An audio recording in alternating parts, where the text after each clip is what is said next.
Oklahoma Gardening is a production of the Oklahoma Cooperative Extension Service as part of the land grant mission of the Division of Agricultural Sciences and Natural Resources at Oklahoma State University, dedicated to improving the quality of life of the citizens of Oklahoma through research-based information. Underwriting assistance for our program is provided by the Oklahoma Department of Agriculture, Food, and Forestry, helping to keep Oklahoma green and growing. Welcome to Oklahoma Gardening.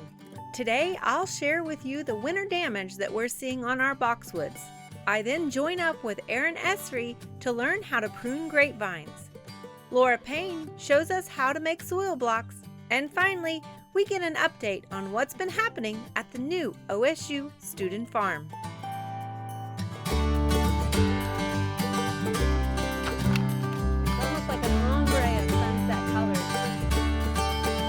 The flowers, right?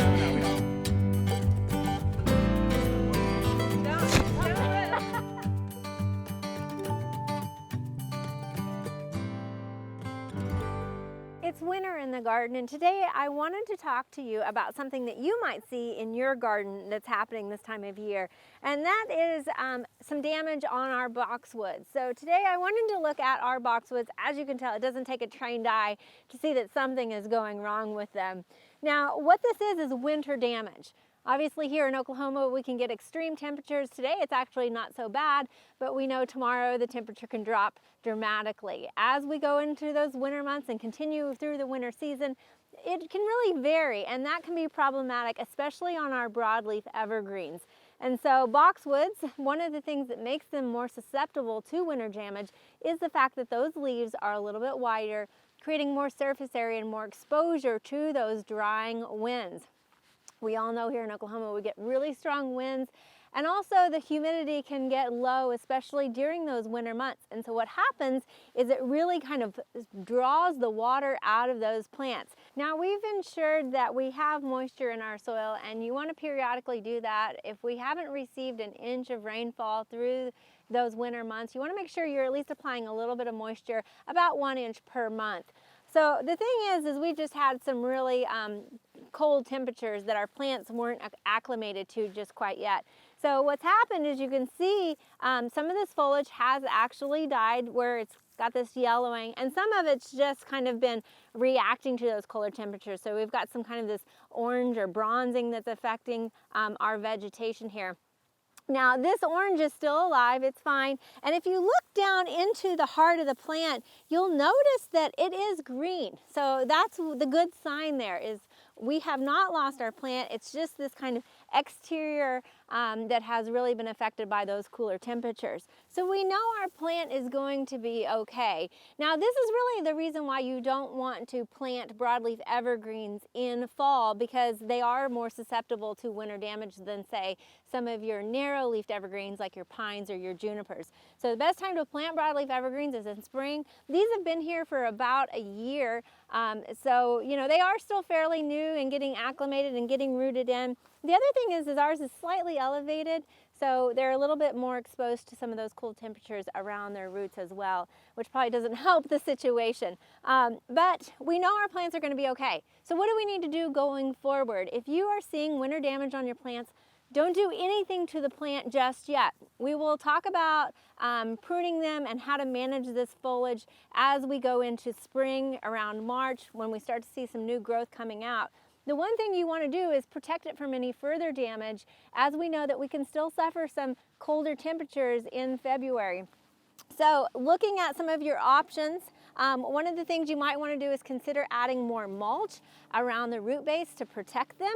The other thing is, if you know, like I said, today it's a nice day, but in a couple of days we know we're going to get some chillier temperatures, so you might want to protect that foliage and that vegetation. And a couple of ways of doing that is, one, just a freeze cloth, which is kind of a spun material, and just cover that vegetation. Now, you don't want to put this on in winter and then leave it for several months, because obviously that's not healthy. The plant needs to photosynthesize. So just put it on as we experience those really cool temperatures. If you don't have freeze cloth, You can also use a cotton sheet or even burlap. That will help. Now, a lot of times people talk about using plastic. If you just have, say, one boxwood, go ahead, put a plastic bucket on it. However, if you have several like what we have, you might be thinking about using plastic sheeting. If you're using plastic, just be aware, try to keep the plastic actually off of the foliage, because if you've ever touched plastic in the wintertime, it can get really cold. And so that can actually do more damage to the foliage if that plastic is touching the vegetation and the foliage. So it's preferable not to use plastic and to use something like this frost blanket or burlap, and then also mulch heavily around the base of those plants. So we will check back in March on our boxwoods and continue on talking about what to do about freeze damage on our boxwoods.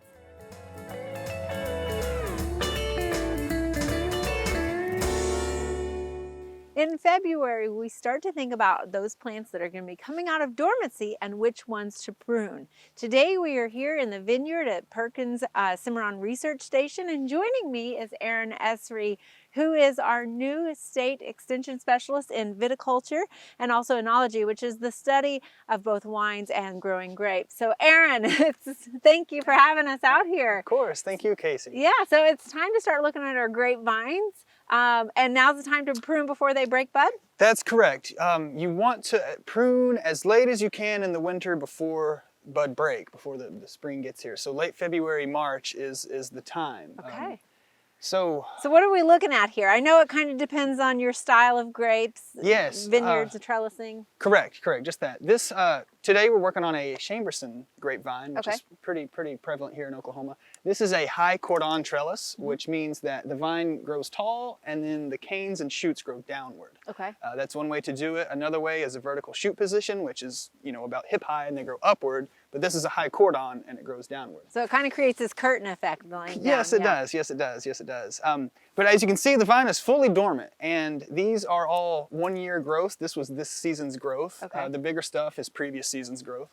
And you just have to go through and you have to prune it, especially for production. If you're doing this to really grow grapes for wine, you give it a pretty good hard pruning, and then that just stimulates really good growth for the upcoming growing season. So do they produce on the new growth or the old growth, or does it depend on? New growth. Okay. Grapes, the grape berry itself is on 1 year current growing season shoots. Okay, all right. But now, to train a vine, that takes multiple years. Okay. And I'll just kind of explain it. Yeah. So this is your trunk. You plant it in the ground. It's a little sapling, and then it just grows. Right. Okay. And then once it reaches this top wire, because we're on a high cordon system, you snip it, and you get lateral growth. You get that branching. Okay. That's right, which becomes your cordons. So these are many years old. They're just big and girthy, and those are your cordons. From your cordons, you get spurs, and spurs are kind of semi-permanent. But from your spurs, you get canes, which is the shoots, which are current. So from cordons to spurs to canes, that's kind of how it goes. So it's a multiplication effect, right? You got 2 cordons, and then you've got so many spurs, and from each of those, you get even more vines. And and that's why I say it's kind of semi-permanent. Once they're established, they can be there for as long time. But if you cut wrong or cut inappropriate, or if you're doing it intentionally, you can space them and move them. But it takes a year or two to do that. Okay. So what do we do with all of this old stuff that's here? Right. So we're going to cut all of this off. Just going to rough prune it. Give it a good trim. Okay. To do that, we need a good pair of pruners. Okay. And before you start pruning, you actually want to Lysol your pruners. Disinfect them rather. But regular Lysol works just fine. Maybe if they have any debris, just rub any.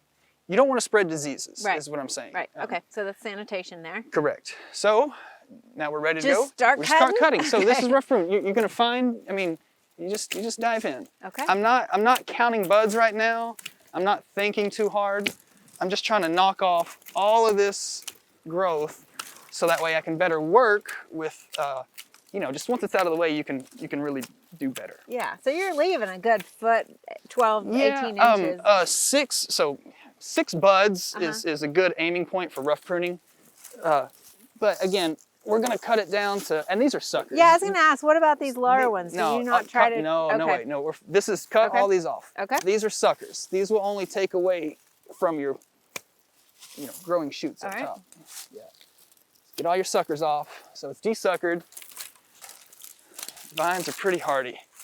And you just kind of go to where the other end, to where the cordon ends. You know, I mean, 2 cordons will come together. You just find the breaking point.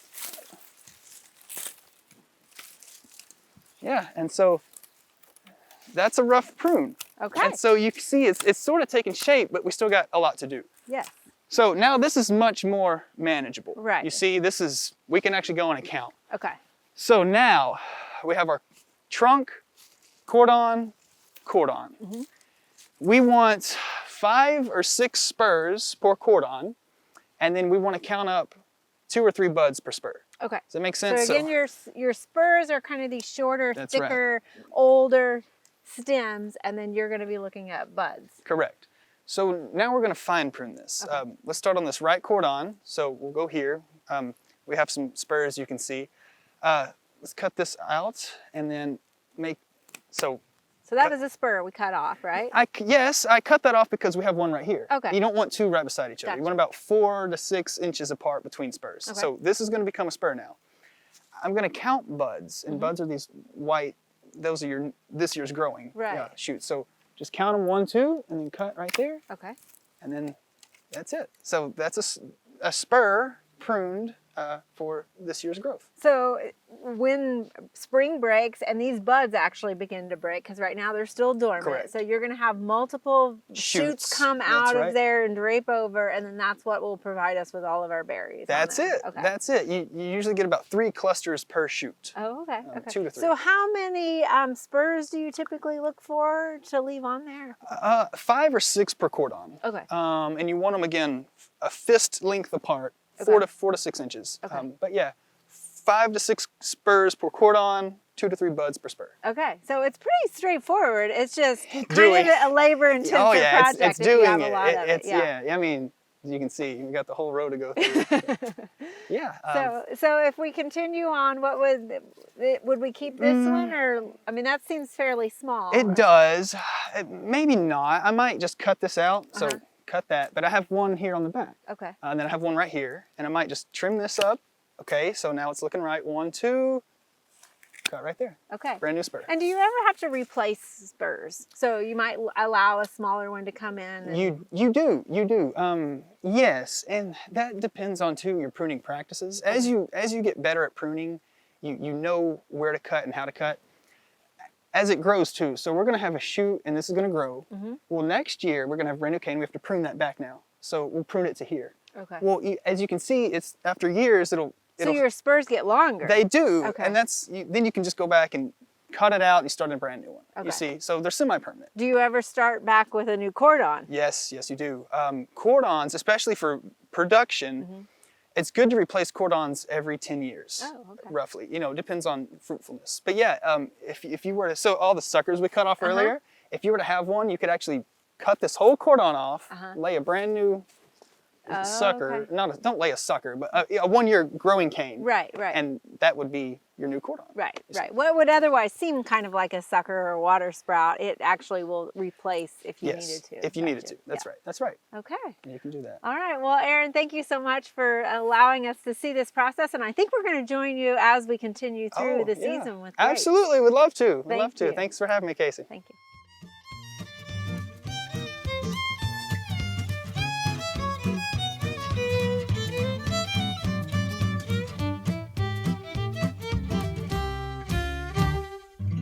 Hey everybody, today I want to talk to you about soil blocking.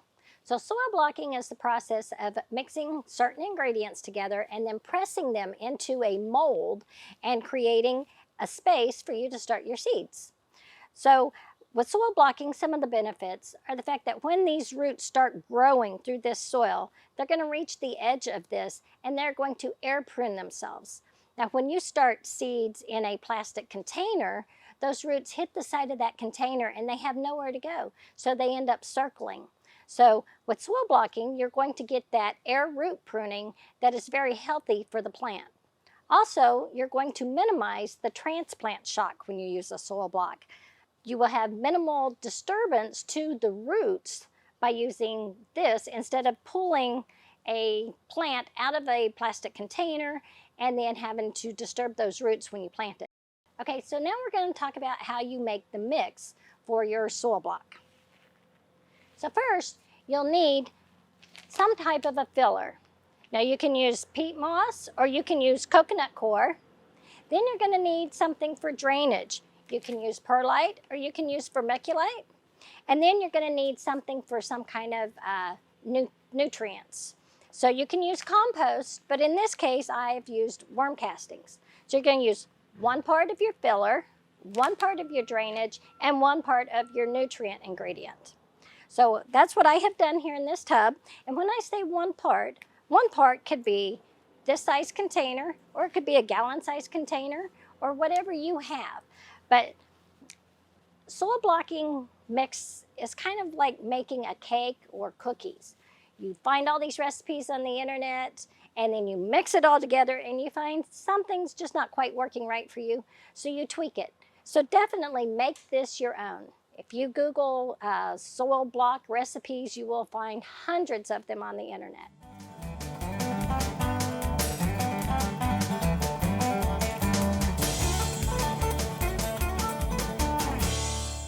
Okay, so now I have this mixed to the consistency that when I just squeeze it, you can see water just starting to come out of it.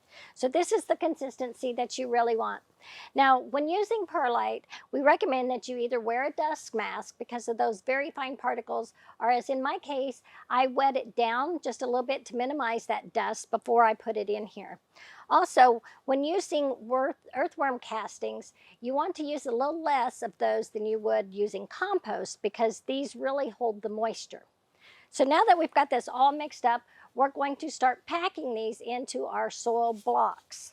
So here I have your traditional square style of soil block. And so with this one, you would just pack these very tight in here, and then you push this plunger down and you would make your little square blocks. This one also has a divot in the middle of it, or a dibble, to leave that little space for your seeds. So that one is available. This is a new one that I found on the market, and if you know me or know me at all, you know that I love tools. So I had to purchase this one. So this one makes 4 little soil blocks, or you can take this off and make 1 big soil block. This one just has a plunger on the end, so you just squeeze out that soil mix. The third one that I have is something that I made myself. Kind of got creative one day and just got a piece of PVC pipe, another piece of PVC pipe, and a T to go on the end of it. So what I do is I pack this little tube here, and then I push it out with this. Now we're going to demonstrate how to make a seed block.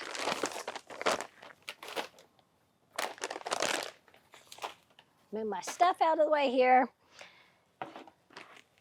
So I'm going to go ahead and use this one. I found this one to be very easy to use. So what I'm going to do is take the seed block, I'm going to pack it as tight as I can with this mixture. You can use your hand to pack it. You can use, just the base of your container here. Then kind of smooth out the bottom. Now I'm using a tray here that has a lip on it, which is recommended because you're going to water these seed blocks from putting water into your tray. If you water them from overhead, then you risk breaking up your soil block. So you see here, I have my 4 little soil blocks with divots in them. And we recommend that you go ahead and seed these as soon as possible so that that peat's not drying out on you. Now I'm going to show you what to do with the one that I made, which will not have a divot. So once again, I'm just going to pack this little cylinder really tight and smooth it out, and then just put that in there and push that out onto the tray. This little guy here does not have a divot in it, but I can remedy that situation by just taking a chopstick or a pencil and just putting a little divot there in the middle. Now be very careful with these because they are fragile. You don't want to water these like overhead with the water can. You're going to water these from the bottom. So you want to put them in a tray that has a lip on the side of it. You also want to put this tray on a heat mat because most seeds need heat to germinate. And so this heat mat, I just slide this over onto the heat mat. I put my seeds in here, and if you have light, if the seeds require light, then you would use a light. So I hope you give soil blocking a try, and happy gardening.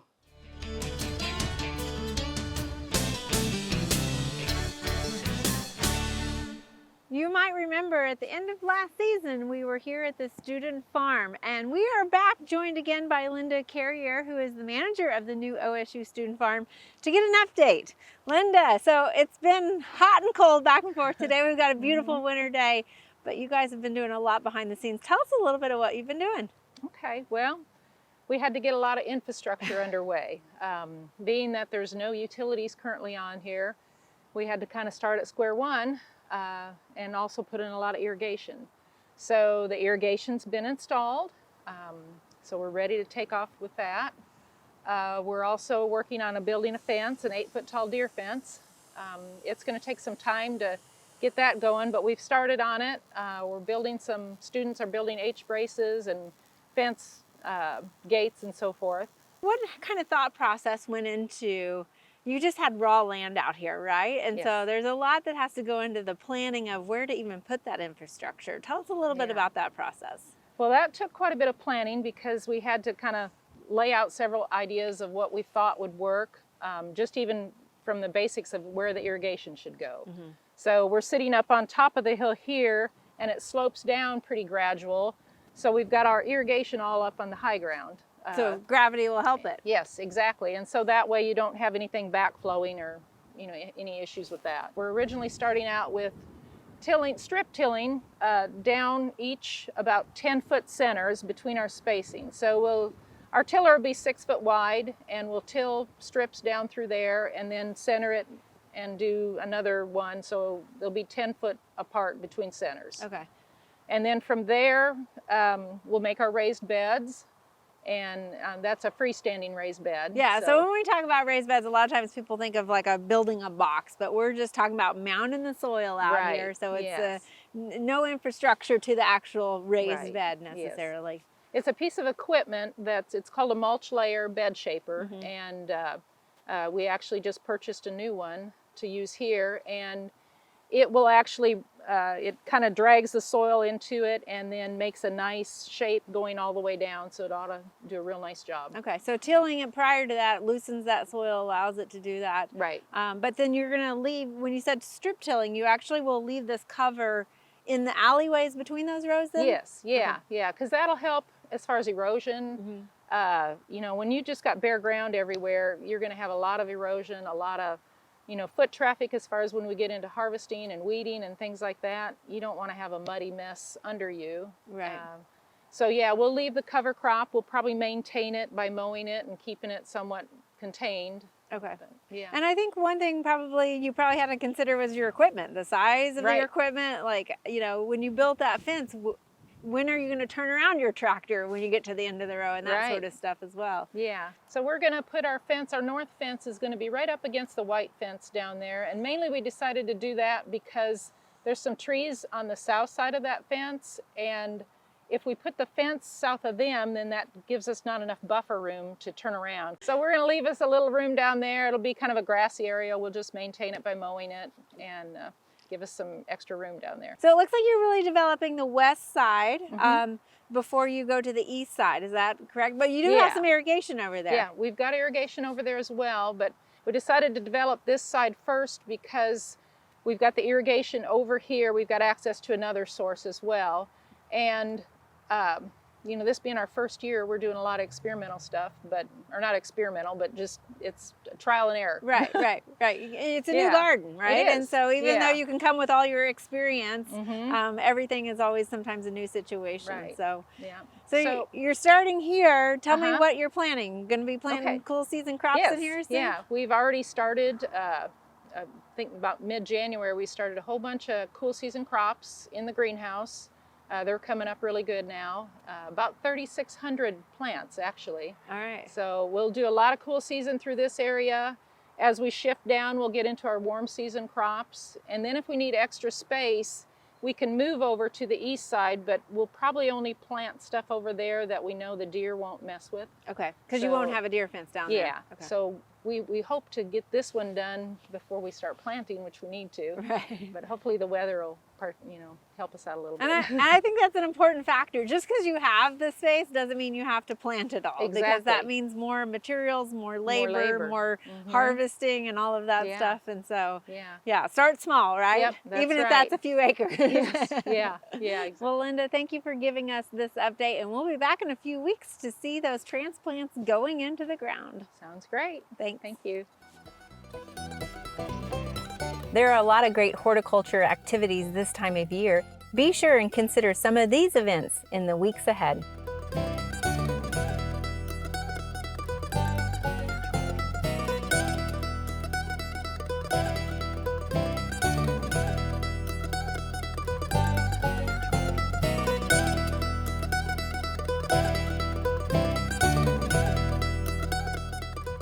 For the next few weeks, OETA will be conducting their annual spring fundraiser, but we'll be back with another great Oklahoma gardening on March 18th. Today we are out here in the grapevines or the vineyard at the vineyard. It's winter in the garden, and today I wanted to talk to you about something that you might.